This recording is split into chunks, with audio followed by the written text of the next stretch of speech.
বয়স আবার একটা নিউ ইসলাম নিয়ে আইছে বায়েজিদ খান পন্নী, কুরআন হাদিস জানে না, তার তলা গেছে সন্নি। সে আর কলিবার রেখে গেছে, তার নাম সেলিম। তুতমার উপরে একটু একটু খেজুনি খেজুনি বগল সাইজের কটা দাড়ি। বগল কি 1 বিঘত লম্বা হয়নি, একটু একটু হয় না। ও যতই বাইলি বুঝে রান বেশি বড় হয় না। এই বগলও একটু, সেলিমের দাড়ি একটু। মহিলা যে পুরুষ দিয়ে একসাথে মিশাইয়া হজবরল, একটা পুরুষ একটা মহিলা নামাজও পড়বা, আপাকে পাশে নিয়ে একটা আনন্দ করবা। সাড়ে হারাম জাদা ও ইমাম আর নামাজ পড়ায়, মুসল্লি সব জায়গা ছড়াই গেছে। এত তাড়াতাড়ি পড়ায় যে জায়গা মতো ওর সাথে যাইয়ে পারে না। কেউ রুকুতি, কেউ সিজদায়, কেউ আদাবতে, কেউ দাঁড়ানো, কেউ আত্মাতুতি। সেলিম আর এক জায়গা, মুসল্লি আর এক জায়গা, বইয়ে নামাজ পড়ে মুসল্লি ছড়াই গেছে। এ একটা শরীয়ত নিয়ে আইছে। এর ভক্ত যুবকরা বেশি। ও যুবক, দিন বদলের পালা, তাই বলে কি ধর্ম বদলেরও পালা? প্রতিদিন তোমরা নতুন নতুন নিউ কিছু পছন্দ করো, তাই তোমরা নতুন কিছু পাইলেই গ্রহণ করো। আমার বুড়ো বাবাকে একটা স্বভাব আছে, উন্ডা হয় কথা নয় কথা যাত্রার পাশে দৌড় দেয় না।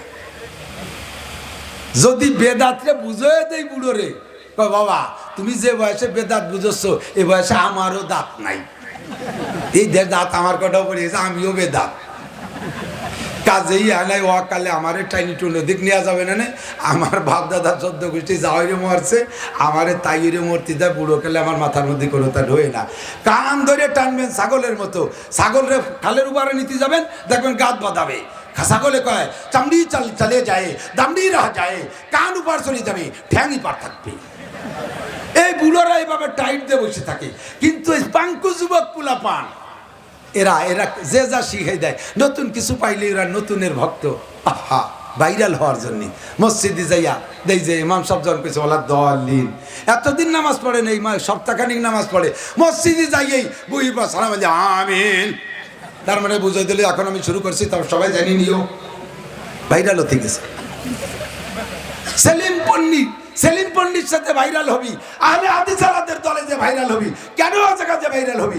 এদেশের উলামায়ে কিরাম, আমরা মক্কা যাই না, আমরা মদিনায় যাই না, আব্দুল গফফার সাহেব প্রত্যেক বছর হজ করে উমরা করে, সরমুল্লাহ পীর সাহেব প্রত্যেক বছর হজ করে উমরা করে, হাটাজারি পটিয়া, বাবুনগর জিরি, নাজিরাট মালিবাগ, লালবাগ, ফরিদাবাদ, যাত্রাবাড়ি, এরপর সারা বাংলাদেশের সমস্ত উলামায়ে কিরাম বারবার আমরা হজে যাই, উমরায় যাই, সৌদি আরবের বড় বড় শাইখদেরকে বাড়ি আনি।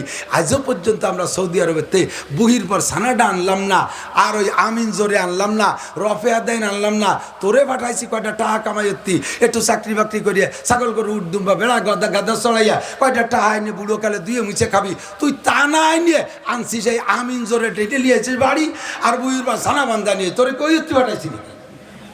তারাবির নামাজ 20 রিকাত, তাইতে আবার 12 রিকাত, তুই 8 রিকাত দিয়ে আইছি। এ কি আনতে গেছিস কে? এদেশের উলামায়ে কিরাম যায় না, আমরা তো আনিনি ওগুলো। ও দেশে আলেমরা থাকে না। এই নিউ পার্টি আহলে হাদিস একটা দল, সেলিম পন্ডির এক দল, আবার এই কাদিয়ানি একটা দল আছে, টাকা দিয়ে পয়সা দিয়ে মানুষের ঈমান ধ্বংস করতেছে। কথা বলেন ঠিক না?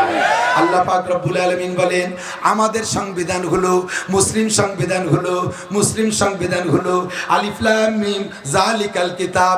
আমার সাথে বলেন আলিফ লাম মিম যালিকাল কিতাব। আমাদের সংবিধান যালিকাল কিতাব। আমাদের সংবিধান নাম কি? সেই কিতাব। সে কিতাবের কাজ কি? হুদাল্লিল মুত্তাকিন, মুত্তাকিনদের ইয়াকিন আরো বাড়ায় দেয়, মুত্তাকিন পরহেজগারদের তাকওয়া আরো বাড়ায় দেয়, আর হুদাল্লিন নাসে সাধারণ সকল মানুষকে পথ দেখায় দেয়। হাজা সাবিলুল হিদায়া, আমার কোরআনে কয় হাজা সাবিলুল হিদায়া ওয়া হাজা সাবিলুল গায়ি। আমার কোরআনে চিনে দেয় হাজা সাবিলুল জান্নাহ, হাজা সাবিলুল জাহিম।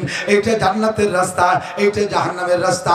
ফামান শাআ ফালইউমিন ওয়া মান শাআ ফালইয়াকফুর। পথ আমি দেখাই দিছি, মনে চাইলে তুমি হিদায়াতের বাণী গ্রহণ করো, মনে চাইলে তুমি গুমরাহির পথ বেছে নাও। হাজা সাবিলুল জান্নাহ দেখাই দিয়েছে কোরআন, এইটা জান্নাতের রাস্তা। হাজা সাবিলুল জাহিম, এইটা জাহান্নামের রাস্তা। মনে চাইলে জান্নাতে যাও, মনে চাইলে জাহান্নামে যাও। এটা একসাটিয়া সর্বসাধারণকে শিখাই দিয়েছে আল্লাহর কোরআন। মুসলমানদের জন্য নয়, শুধু গোটা মানব জাতির জন্য রাহবার। এই কোরআন যেই মেনে চলবে, রাষ্ট্রীয়ভাবে মেনে চললে রাষ্ট্রের মধ্যে সকল শ্রেণীর মানুষের শান্তি আসবে। মাঝে মাঝে একটা উদাহরণ বলে থাকে, এই কথার সাথে একটু কইয়ে যাই। কষ্ট হচ্ছে? অবশ্যই কষ্ট হচ্ছে গরমে, মিথ্যে কথা কোনটা। এখন শান্তি এসে গেছে, আল্লাহ ম্যাক পাঠায় দিয়েছে, কোন আলহামদুলিল্লাহ। আল্লাহ সাহা দিয়ে দিয়েছে, কোন আলহামদুলিল্লাহ। আল্লাহ রহমান, আল্লাহ রহিম, সুবহানাল্লাহ বিহামদিহি। এদিক তাকান, আপনার ছোট শালি বিয়ে দিয়েছেন, আপনি নিজেই দেখে শুনে বিয়ে দিয়েছেন, ভাইরা ভাই বড় মহব্বতের, আপনারই কর্মজীবনের একজন কলিগ, তার সাথে বিয়ে দিয়েছেন। ভাগ্যক্রমে দুইজনের পোস্টিং হয়ে গেছে দুই জায়গা। বিবাহের পরে আর দেখা সাক্ষাৎ হয় না 7-8 বছর। এর মধ্যে তাকে একটা বাচ্চা হয়েছে, তাও 5-6 বছর হয়ে গেছে বয়স। অনেক ফোন করতে করতে এবার একটু বেড়াইতে আনছেন শালি ভাইরা ভাই, আর সে ভাইরা বেটাটাও আসছে সাথে, ছোট 5-6 বছর বয়স। বাড়ি আইছে, তাদের কত যত্ন আপনি করবেন। পয়সা আছে, তৌফিক আছে, 10-12 প্রকারের মাছ কিনছেন, 4-5 প্রকারের গোশ কিনছেন, এরপরে রসমালাই, রাজভোগ ইত্যাদি কিনে বাড়ি ভরি ফেলাই দিচ্ছেন। খুব যত্ন, আলিশান যত্ন। এই যত্নের ভিতর দিয়ে আপনারা বড়রাও যত্নের ফিকিরে আছেন, আর ওই ভাইরা বেটাটা ছোট, আপনারও ওই সাইজের একটা ছেলে আছে 5-6 বছরের ভাই। দুই খালাতো ভাই খেলাধুলা করতেছে, এটা আইনে খেলে, ওটা আইনে খেলে, সেটা আইনে খেলে, কোনোটা ভাঙ্গে, কোনোটা ঠিক রাখে। ইতিমধ্যে যাইয়া আপনার নিজের ছেলে একটা গিলাস, কাছের একটা গিলাস, পুরনো আপনার মার আমলে একটা গিলাস, তার নাম হলো রূপবান গিলাস। ওই যে আগে পোশাকে কাজ দেওয়া না তো, ভেরিয়াল না ব্যস্ত, রূপবান গিলাস 1.5 টাকা দাম, তাই নিয়ে ভেঙে ফেলাইছে। আপনি যাইয়ে গাড় চাইপে 2 থাপ্পড়, শয়তান শেষ করে ফেলাবো, তুই গিলাস ভেঙে ফেলাইছিস, কয়েকদিন পর তুই শোকেসও ভাঙবি, এই কয়ে ছেলেরে 2 থাপ্পড়। আপনার ভাইরা ভাই ঠেকাইছে বিয়ে, ভাইজান ছোট মানুষ, এই কয়ে ঠাই ঠুয়ে যাইতে না যাইতে আপনার ওই ভাইরা বেটা শোকেসের ভিতরে থেকে হ্যাঙ্গারে ছিল আপনার নিজের আনা, বেলজিয়াম গেছিলেন, চায়নার বেলজিয়াম, সে জায়গা থেকে অরিজিনাল বেলজিয়াম কোম্পানি থেকে 12টা গিলাস নিয়েছিলেন, হ্যাঙ্গারে রয়েছে। সেই 12টা গিলাসের দাম 12,000 টাকা। সেই গিলাসের হ্যাঙ্গার দরিয়ায় না আপনার ভাইরা বেটা স্লিপ করে পড়ে 12টা ভেঙ্গে গুঁড়ো গুঁড়ো করে ফেলাইছে। আপনার তো কলজা ফাড়িয়ে যাচ্ছে। আপনি কারণ একটু আগে 1.5 টাকা দামের রূপবান গিলাস ভাঙছে আপনার ছেলে, তাই দিয়েছেন থাপ্পড়। আরে এখন 12টা বেলজিয়াম গিলাস ভাঙছে ভাইরা বেটা, কিরম ঠেয়ার কথা। ভাইরা ভাই টের পাইয়া যে আমার ভাইরা ভাই তো জান বের হয়ে যাচ্ছে, গিলাস ভেঙে ফেলাইছে, তার নিজের হাতে আনা গিলাস যাইয়ে শাসন করার জন্যে তার নিজের ছোট ছেলেরে যাইয়া 1 থাপ্পড়। শয়তান, জীবনে কোনোদিন আর এইগুলো করবি? আপনি কি করবেন বলেন তো? আপনি যে ভাইরা ভাইরে ঠেকাবেন, শটাপ নোটক বাটুস্কুত, কথা হবে না। ও ছোট মানুষ বোঝে, ও ছোট মানুষ যারা বোঝে, ও 12টা গিলাস ভাঙছে, তাতে কি হয়েছে? আমার শোকেস ভরা গিলাস, তা 12টা ভাঙছে শোকেস ভরা গিলাস, তার কেন তা আগে তোমার ছেলে একটা ভাঙলো, তারে মারলে কে? এইটাই হলো মেজবান আর মেহমানের পার্থক্য। বাড়িওয়ালা আর আগন্ত মেহমান, এদের পার্থক্য এখানে। আপনি এবার বলবেন ফারদার ওর গায়ে হাত দেবা না, পুনরায় যদি মারো ও জীবনে কোনোদিন খালা বাড়ি বেড়াতে আসবে না, তোরে ওরে ফিরে আবার বেড়াতে আসতে বলবে না, আমি ও বাড়ি যাবো না, আমি মরি গেলি যে তোমরা যাবে, ও বাড়ি গেলি মার খাওয়া লাগে, এই বলে আর কোনোদিন বেড়াতে আসতে যাবে না। আর নিজের ডারে মারবেন কেন? আজকে যদি 1 গ্লাসে না মারেন, পরের দিন ওই 12টা ভাঙবে, পরের দিন শোকেস ভাঙবে, পরের দিন হাড়ি গলা ভাঙবে, ওর ভাঙ্গার একটা হাত এসে যাবে। আর ও আইছে মাত্র একবার, কাজেই ও অতটা ভাঙতে পারবে না, একবার ভাঙে চলে গেছে, ওর আসার রাস্তা খোলা রাখতে হবে, ওরে মারা যাবে না। এই দেশের মুসলমান, মুসলিম কান্ট্রিতে যদি ইসলামী আইন বাস্তবায়ন হয়, আল্লাহর হুকুমে ভাবে 2 ভাগ করে দিয়েছে। মুসলমান যদি জিনা করে, আযানিয়াতু যানি ফাজলিদু কুল্লা ওয়াহিদিন মিনহুমা মিয়াতা জালদা, যদি অবিবাহিত মুসলমান নারী আর পুরুষ জিনা করে ধরা পড়লে তাদেরকে 100 ডোরা মারো, সামলা শুলে ফেলায় দাও পিটাইয়া। আর সাইকতে যা জানা যা ফারজুমুহুমা, বিবাহিত যদি জিনা করে পাথর মেরে শেষ করে দাও মুসলমান। কিন্তু এই অন্যায় যদি মুসলিম কান্ট্রিতে হিন্দুরা করে, বুদ্ধরা করে, খ্রিস্টানরা করে, তাদেরকে 100 ডোরা মারা হবে না, তাদেরকে পাথর মারা হবে না, তাদেরকে সামাজিকতা রক্ষার্থে, দেশের শৃঙ্খলা বজায় রাখতে জন্য একটা নর্মাল বিচার তাদের করে দিতে হবে। তারা মেহমান, তাদেরকে এভাবে মারা যাবে না। السارق والسارقة فاقطعوا أيديهما جزاء بما كسبا نكالا من الله আল্লাহ পাক বলেন চোর আর চোরনি যদি মুসলমান হয় চোর, মুসলমান যদি মহিলা চোর হয়, হাত্তু আইদিয়াহুমা, দুইজনের হাত কাটিয়া দাও, জাযাআম বিমা কাসাবা, এটা তাদের কর্মফল, নাকালাম মিনাল্লাহ, আল্লাহর পক্ষ থেকে এটা হলো শিক্ষা, আল্লাহর পক্ষ থেকে এটা হলো শিক্ষা, এটা হলো মুসলমানদের বিচার। ইসলামী কান্ট্রিতে মুসলমানের হাত কাটো, হিন্দু বৌদ্ধ খ্রিস্টানরা যদি মুসলিম কান্ট্রিতে চুরি করে ধরা পড়ে তাদেরকে হাত কাটবা না, কারণ তারা কোরআন মানে না, কোরআনী সংবিধান তারা বোঝে না, ওদের পর কোরআনী আইন প্রয়োগ করা যাবে না। মুসলমান আর মুসলমানদের ভিতরে পার্থক্য এই জায়গা, হুদাল্লিন নাস, আমার কোরআনে সকলে শান্তি বহন করে, আমার কোরআন দুনিয়ায় আল্লাহর পক্ষ থেকে শান্তি নিয়ে আসছে, ঠিক কি ঠিক না?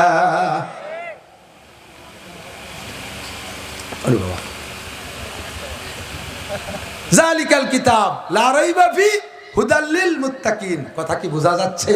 তাহলে কোরআনের ভিতরে যে শান্তি আছে জগতে আর কোথাও সেই শান্তি নাই, ঠিক কি না?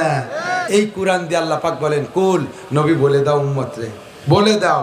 332 বার আল্লাহ পাক এই কুল শব্দ ব্যবহার করছে কোরআন শরীফের ভিতরে।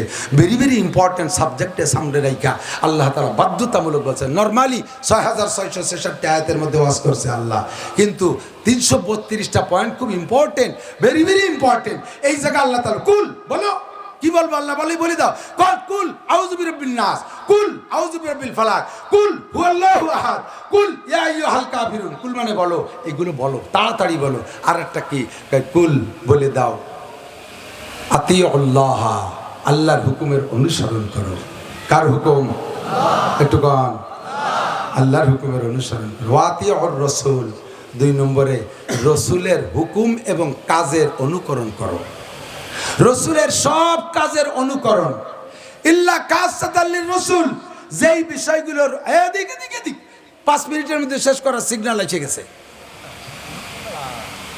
এদিক যেই বিষয়গুলো রসুলের জন্য খাস ওইগুলোর অনুকরণ করা লাগবে না। যেগুলো রসুল অনুকরণ করতে বলছেন, নিজে করছেন, হুকুম করছেন, সেইগুলোর অনুকরণ করো। যেমন কোরআন শরীফে আছে ফানকিহু মা তাবা লাকুম মিনান নিসাই মাসনা ওয়া সুলাসা ওয়া রুবা। নবী এই আয়াত আমাদেরকে পড়ে শুনাইছে, তর্জমা হলো তোমাদের যদি সঙ্গতি থাকে, শারীরিক অবস্থা ভালো থাকে, আর্থিক অবস্থা ভালো থাকে, প্রশাসনিক যোগ্যতা থাকে, ইনসাফি মিজাজ থাকে, তাহলে তুমি একজন পুরুষ 2টা 3টে 4টে পর্যন্ত বিয়ে করতে পারো। তাহলে নবীর বক্তব্য কোরআন শরীফের আয়াতের মাধ্যমে আমাদের জন্য মাননীয়, অর্জনীয়, স্মরণীয়, করণীয় কি? সর্বোচ্চ বিয়ে কয়টা? একসাথে কয়টা বউ রাখতে পারবেন? সাহস পাচ্ছে না এক বিট, আরো সব গেছে গলা বসিয়া। হ্যাঁ বিট এনতে জোরে কলিবেরা বিটিরা শুনলি বাড়িতে বেকায়দায় বুড়ি যাবে, তাই কি বউ কয়টা রাখতে পারবেন? কয়টা? বিটিরা আগে উঠবো, যে পরিমাণ মহিলা বাড়ছে, এক একজন পুরুষ 4-4 বিয়ে না হলি ও খাবে কিনা? বিয়ে কয়টা? কিন্তু নবী একসাথে বিয়ে রাখছেন, বউ রাখছেন 9টা, স্ত্রী রাখছেন 9টা। এই কাজে নবীর সাথে অনুকরণ করা যাবে না, ওটা খাসসাতাল লিররাসূল। কোরআন শরীফের ভিতরে আসছে তুমি একাই শুধুমাত্র 9টা স্ত্রী রাখতে পারবা, খাসসাতাল লিররাসূল। উম্মতে যেন আবার 9টা বিয়ে বসে না, তারা করবে কয়টা? এই একটা কাজ। এরকম 2-1টা কাজ আছে, 2-1টা কাজ আছে নবীর জন্য কাজ। আর যেগুলো নবী টুপি পরছে আমিও পরবো, নবী পাগড়ি পরছে আমিও পরবো, নবী দাড়ি বড় রাখছে আমিও রাখবো, নবী ছোট মোষ রাখছে আমিও ছোট মোষ রাখবো, নবী জুব্ব পরছে আমি জুব্ব পরবো, নবী দস্তারখান ব্যবহার করছে আমি দস্তারখান ব্যবহার করবো, নবী মেসওয়াক ব্যবহার করছে আমিও মেসওয়াক ব্যবহার করবো, নবী নামাজ পড়েছেন জামাতে। জোরে বলেন কোথায়? নবী কোথায় নামাজ পড়ছে? আমাদের এই দেশের এক জৈট মৈশ বগল পার্টি ভণ্ড দাতাল, দাঁত মাজে না কতকাল, কোদাল দিয়ে সাপ করলে দাঁতের থেকে কবরে জুড়ি 2 জুড়ি মারিয়ে গাঁজা খাইয়ে সারা টাকা বোতল বানায় বেলাই দিছে। এই 5.5 দল ওরা কাজে সিজদা দেবো কোন জায়গায়? ইবলিশ শয়তান সারা দুনিয়ায় সিজদা করে জায়গা নাপাক করে থুয়ে গেছে। এই জন্যই বলে নামাজ পড়তে জায়গা পাই না খুঁজিয়ে কানকার মধ্যে বসে বসিয়া মুরিদ মুত্তাকি নিয়ে গাজার আড্ডা মারে। এগুলোর শয়তানের চাইতো এরা 3-4 ক্লাস উপরে পড়াশোনা করে। কতক্ষণ ঠিক না? আমার নবী জীবন ভরে জামাতে নামাজ পড়েছেন, আমিও জামাতে নামাজ পড়বো।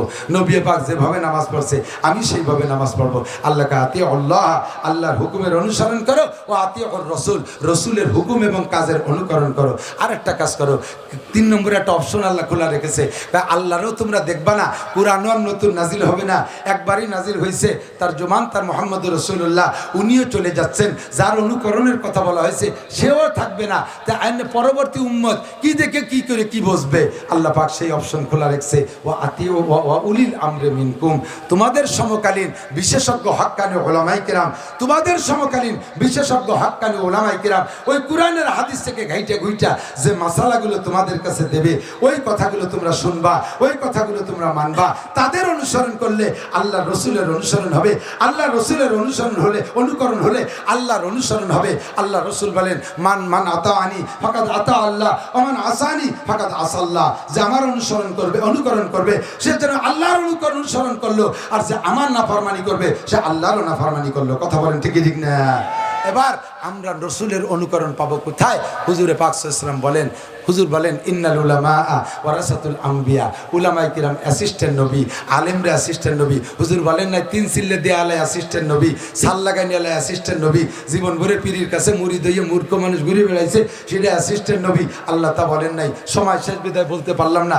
একটা বিষয় আপনারা বুঝাইতে পারলে আপনি বুঝতেন যে কোরআন হাদিসের ইলম, সাহেব ইলম, মাদ্রাসায় পড়া, উস্তাদের কাছে পড়া, যোগ্য বিজ্ঞ আলেম না হইলে তার দ্বারা কোরআন হাদিসের মাসাইল বলা সম্ভব না, তার দ্বারা মাসালা ইস্তেমবাদ করা সম্ভব না।